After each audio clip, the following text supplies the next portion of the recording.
kita pada hari ini. Kita mulai dengan doa. Siapa yang bisa pimpin? Iya, Hendra. Doa mulai. Doa selesai. Hendra yang sudah pimpin kita dengan doa di awal kegiatan kita pada hari ini. Silakan duduk. Terima kasih, Bu.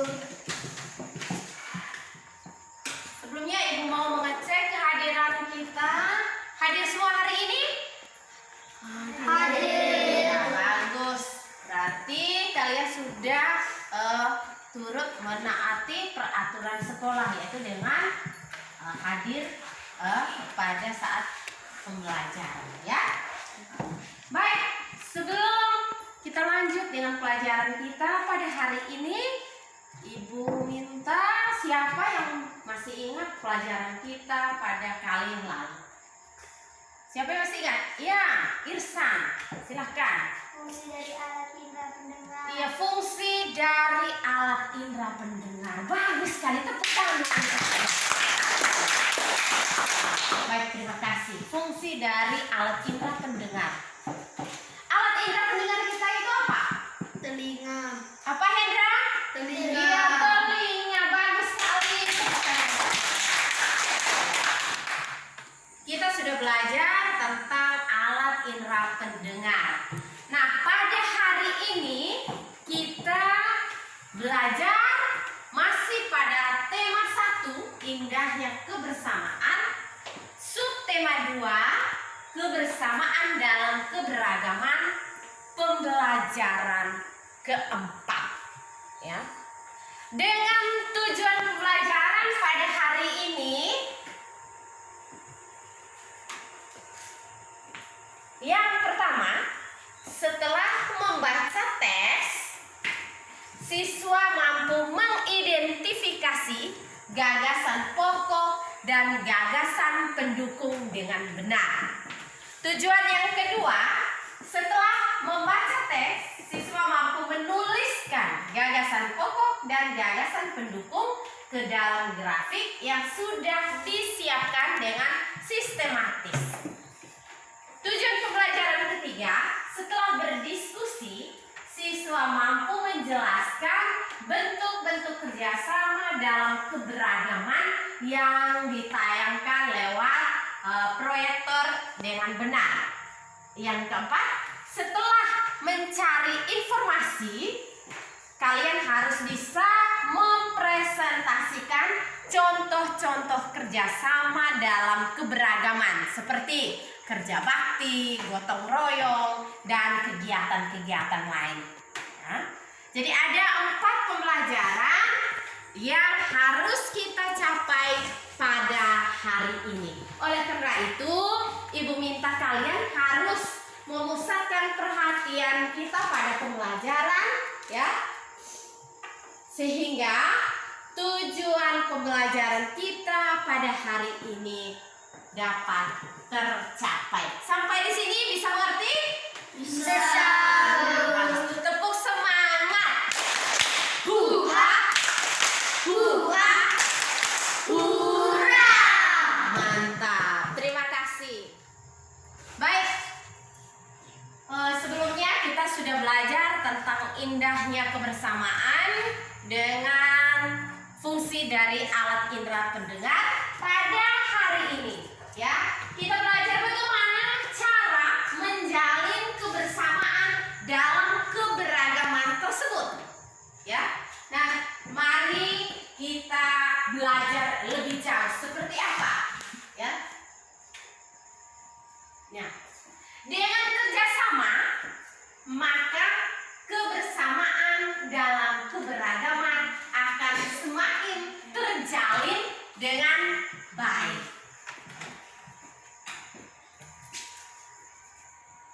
Nah, sekarang Ibu minta kalian untuk membaca bacaan yang ada di dalam buku secara bergilir, ya. Nanti yang ditunjuk Ibu itu yang akan membacanya.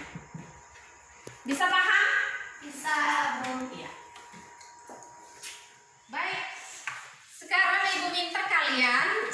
Buka buku di halaman 110. Sudah? Sudah. Di situ terdapat bacaan dengan judul Perbedaan Bukanlah Penghalang. Nanti Ibu minta kalian membaca perorangan secara bergilir. Nanti perhatikan dengan baik. Irsan, baca. Perbedaan bukanlah penghalang. Sudah seperti biasa, hari Minggu ini sekolah terlihat ramai. Hari itu, semua siswa diminta datang ke sekolah untuk menghias kelas masing-masing. Hari Senin akan diadakan lomba menyambut Hari Kemerdekaan. Bapak Kepala Sekolah berpesan, tiap kelas harus terlihat unik dan Ya, Relan silahkan lanjut. Udin dan teman-teman sekelasnya juga datang ke sekolah. Pembagian tugas membuat hiasan telah dilakukan Udin dan teman-teman di hari Jumat yang lalu. Menghias kelas merupakan tanggung jawab bersama. Pagi-pagi hampir semua siswa di kelas Udin sudah hadir. Lanjut. Mereka harus pergi ke sekolah minggu di gereja untuk melakukan ibadat pagi. Udin dan teman-teman lain tidak keberatan. Sebelum ke sekolah, Udin dan Siti hampir ke rumah Edo. Perbedaan waktu dan cara beribadah tidak menghalangi niat kerjasama mereka. Siang hari, sekolah semakin ramai, kelas-kelas terlihat indah dan semarak. Dengan hiasan merah putih buatan siswa kelas, begitupun kelas Udin, Edo dan Marta juga sudah terlihat di antara mereka. Selesai ibadah pagi di gereja, Edo dan Marta menyusul datang ke sekolah. Senang sekali Udin dan teman-teman berbagai tugas. Iya, orang berikut, silakan. Ada yang menggunting kertas, ada yang naik ke atas meja untuk menggantung lampion kertas. Ada juga yang menghias pintu dengan pita kertas merah putih. Lelah tidak terasa. Ketika tiba waktu sholat subuh, Udin, Siti, serta teman-teman lain yang beragama Islam. Setelah kita membaca bacaan, sekarang kalian diminta untuk menentukan gagasan pokok dan gagasan pendukung dari setiap paragraf. Ya. Nah, untuk memudahkan kita dalam menemukan gagasan pokoknya, kita temukan terlebih dahulu kalimat utama. Ciri dari kalimat utama adalah yang pertama, mengandung topik permasalahan. Yang kedua, dibentuk tanpa kata sambung. Yang ketiga, memiliki arti jelas tanpa dihubungkan dengan kalimat yang lain. Nah, itu ciri dari kalimat utama untuk memudahkan kita menentukan gagasan pokok. Nah, sekarang kalian berdiskusi di dalam kelompok untuk menentukan gagasan pokok dan gagasan pendukung dari setiap paragraf. Silakan.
semua siswa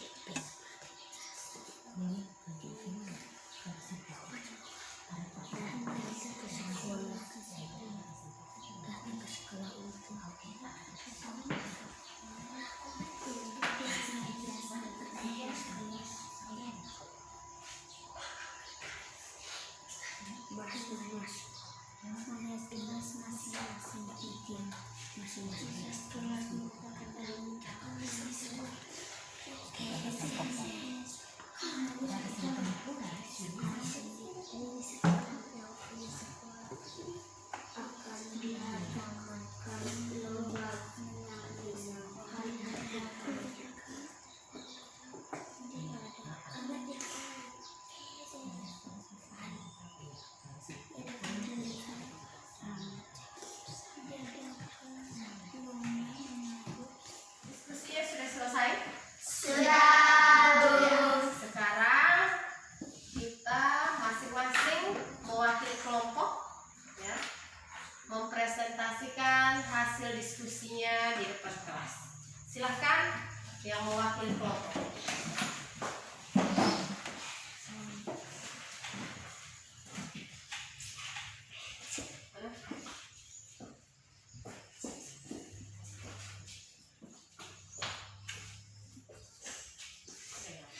Kita mulai dari kelompok 1. Ihsan, silahkan.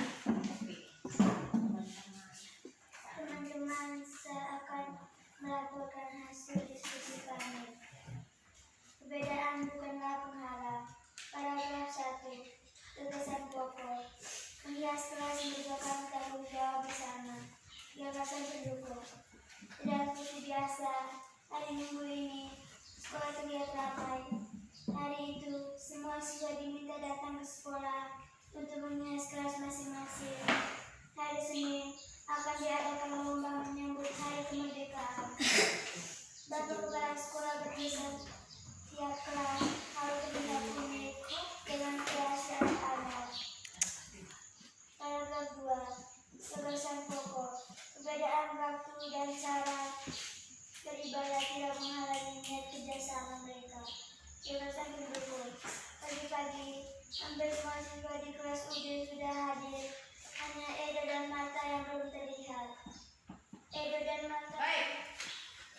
Tepuk tangan dulu untuk kelompok 1. Ya. Mungkin ada yang menanggapi jawaban dari kelompok 1? Ada? Tidak ada. Baik, kita lanjut ke kelompok 2. Silakan kelompok 2. Teman-teman, saya mewakili kelompok 1. Kelompok 2 akan melaporkan hasil diskusi kami. Gagasan pokok. Menghias kelas merupakan tanggung jawab bersama. Gagasan pendukung. Tidak seperti biasa, hari Minggu ini sekolah terlihat ramai. Hari itu, semua siswa diminta datang ke sekolah untuk menghias kelas masing-masing. Paragraf 2. Gagasan pokok. Perbedaan waktu dan cara beribadah tidak menghalangi niat kerjasama mereka. Gagasan pendukung. Pagi-pagi hampir semua siswa di kelas Udin sudah hadir. Hanya Edo dan Marta yang belum terlihat. Edo dan Marta sudah meminta izin pada teman-temannya untuk hadir terlambat. Paragraf ketiga. Gagasan pokok. Perbedaan tidak menjadi penghalang untuk kerjasama. Gagasan pendukung. Siang hari, sekolah semakin ramai. Kelas-kelas sudah terlihat indah dan semarak dengan hiasan merah putih buatan siswa sekelas. Begitupun kelas UD. Iya. Terima kasih untuk kelompok 2. Kita tepuk tangan untuk kelompok 2.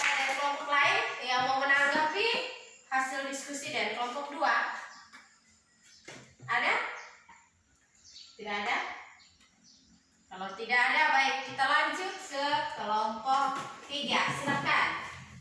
Teman-teman, saya mewakili kelompok 3. Saya akan melaporkan hasil diskusi kami. Perbedaan bukanlah penghalang. Paragraf 1. Gagasan pokok. Menghias kelas merupakan tanggung jawab bersama. Gagasan pendukung. Tidak seperti biasa, hari Minggu di sekolah terlihat ramai. Hari itu semua siswa diminta datang ke sekolah untuk menghias kelas.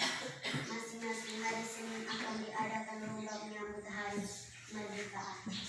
Bapak Kepala Sekolah berpesan, tiap kelas harus terlihat ini. Kelompok 3. Bagus. Terima kasih untuk kelompok 3 yang sudah melaporkan hasil diskusinya. Mungkin ada yang menanggapi hasil diskusi dari kelompok 3? Ada? Tidak ada. Silakan duduk. Baik, tepuk tangan untuk mereka bertiga yang masih mewakili kelompok 1. Silakan duduk. Ya. Setelah kalian berdiskusi, kalian sudah bisa menentukan gagasan pokok dan gagasan pendukung dari setiap paragraf dari bacaan yang berjudul perbedaan bukanlah penghalang. Jadi untuk menentukan gagasan pokok dan gagasan pendukung, kalian harus tahu tadi ada kalimat utama dengan ciri-ciri kalimat utama yang seperti apa, ya. Oleh karena itu, kita harus membaca setiap paragraf kalimat per kalimat sehingga kita bisa tahu, bisa menentukan mana yang menjadi kalimat utama dan mana yang menjadi kalimat penjelas yang merupakan gagasan pendukung. Sampai di sini bisa mengerti? Bisa. Masih semangat? Masih. Semangat. Hurra. Baik. Kalau masih semangat, kita lanjut dengan materi kita, ya. Kerjasama adalah sebuah usaha yang dilakukan oleh beberapa orang atau kelompok untuk mencapai tujuan bersama, ya. Kerjasama merupakan interaksi yang sangat penting bagi kehidupan manusia karena manusia adalah makhluk sosial yang saling membutuhkan antara satu dengan yang lainnya.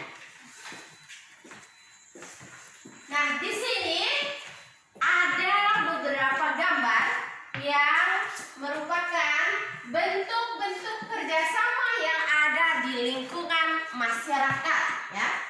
Kita tahu masyarakat Indonesia itu sangat terkenal dengan kebiasaannya yaitu bekerja sama.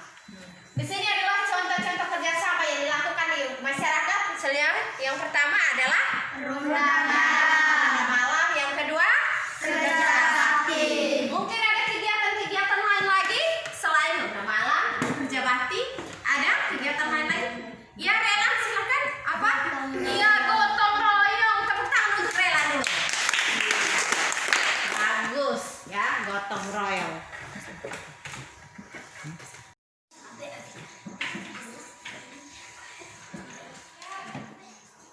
Gambar yang ada di situ ada gambar ronda malam, ada kerja bakti. Itu merupakan contoh-contoh kegiatan yang ada di lingkungan masyarakat. Ronda malam, tahu ronda malam? Ronda malam sabarin apa itu biasanya? Ronda malam atau jaga malam, ya. Biasa secara bergilir itu ronda malam. Jaga supaya lingkungan atau kondisi di desa kita menjadi aman, itu harus diadakan kegiatan ronda malam, sehingga kita terhindar dari gangguan-gangguan seperti itu. Yang kedua kerja bakti. Di situ kerja bakti mereka ada kegiatan buat apa di sana? Kerja bakti lihat di sana. Kegiatan apa itu? Membersihkan apa? Iya, lingkungan. Lingkungan di situ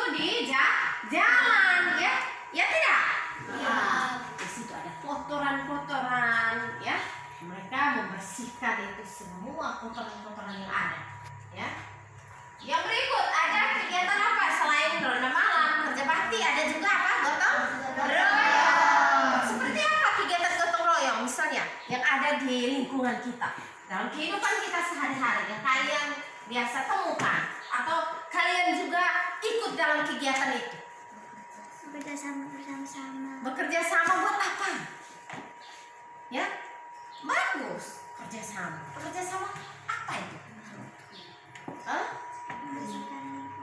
Membersihkan lingkungan itu kerja bakti, bagus. Apa lagi? Hah? Gotong royong, misalnya membangun apa? Membangun? Iya, tepuk tangan dulu. Membangun rumah, ya. Itu contoh kegiatan gotong royong yang ada di lingkungan masyarakat. Selain membangun rumah, apa lagi? Ya? Kerja kebun, menyiap rumput di kebun, betul tidak? Biasanya berkelompok toh? Iya, itu adalah contoh-contoh kerjasama yang ada di lingkungan masyarakat. Nah, ya baik. Setelah melihat gambar yang ada, kalian berdiskusi ya untuk menuliskan beberapa pertanyaan, menjawab beberapa pertanyaan ya. Yang pertama tentang bentuk-bentuk kerjasama yang ada di lingkungan masyarakat. Yang kedua, apa manfaat kerjasama, dan yang ketiga, hal-hal baik apa saja yang bisa dicontoh dari kegiatan tersebut. Sekarang Ibu minta kalian untuk berdiskusi dalam kelompok. Silakan.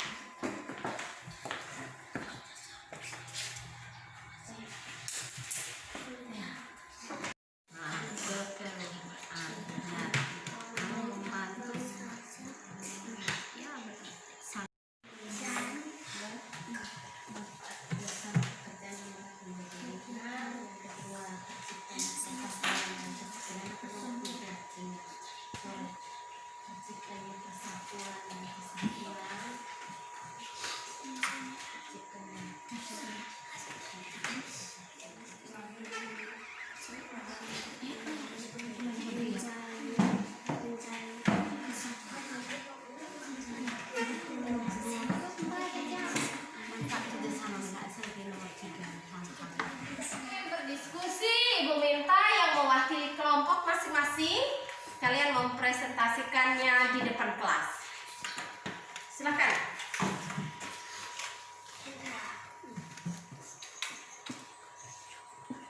Silakan dari kelompok 1. Bentuk-bentuk kerjasama yang ada di lingkungan masyarakat. 1. Ronda malam. 2. Kerja bakti. 3. Gotong royong. 2. Manfaat kerjasama. 1. Menjalin persatuan dan kesatuan antara satu dan yang lain. 2. Kerjaan yang berat menjadi ringan. 3. Terciptanya toleransi.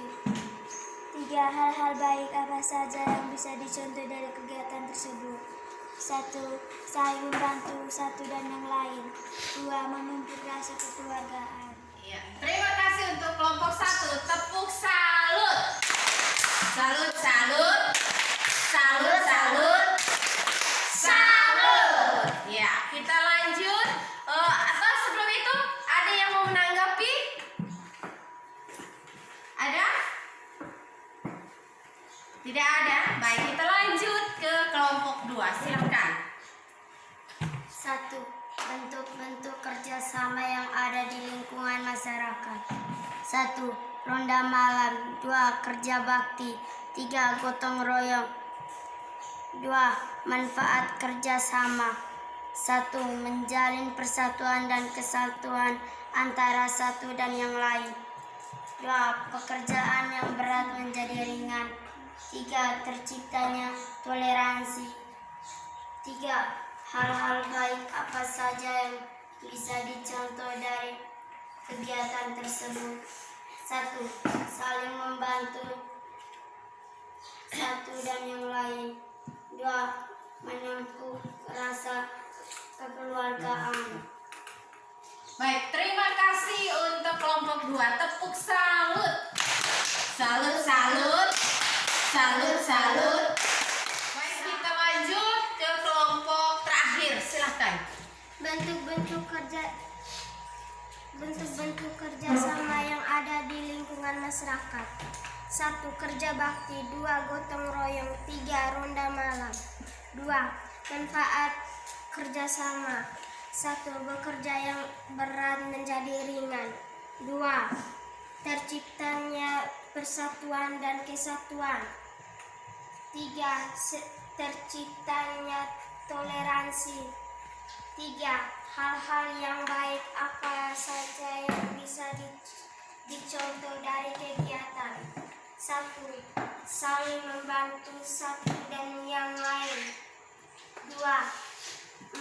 Memupuk rasa kekeluargaan. Iya, baik. Tepuk salut untuk kelompok 3. Tepuk salut. Salut, salut. Salut, salut. Salut. Mungkin ada yang memberikan komentar untuk kelompok terakhir? Ada? Tidak ada. Baik. Terima kasih untuk kalian bertiga. Silakan duduk.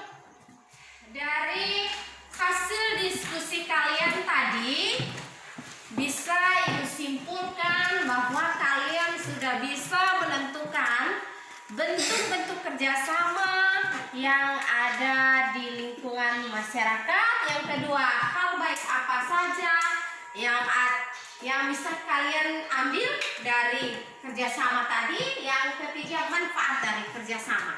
Ya. Yang berikut, untuk menentukan gagasan pokok dan gagasan pendukung, kalian harus bisa mencermati isi dari paragraf yang ada. Ya, kita sudah belajar tadi materi-materi kita hari ini. Ibu akan membagi kertas untuk sebagai evaluasi.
Ya, jadi dengan adanya evaluasi, ya, kalian sudah kerja, berarti pembelajaran kita pada hari ini sudah selesai.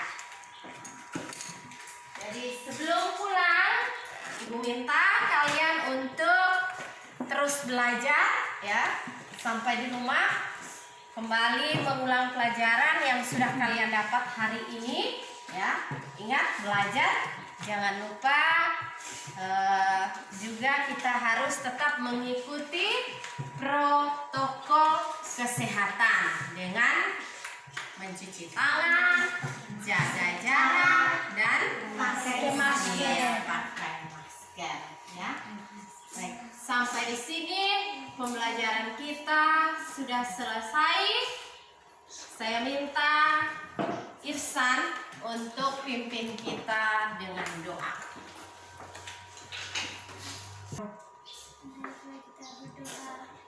Marilah kita berdoa. Berdoa mulai. Berdoa selesai. Baik.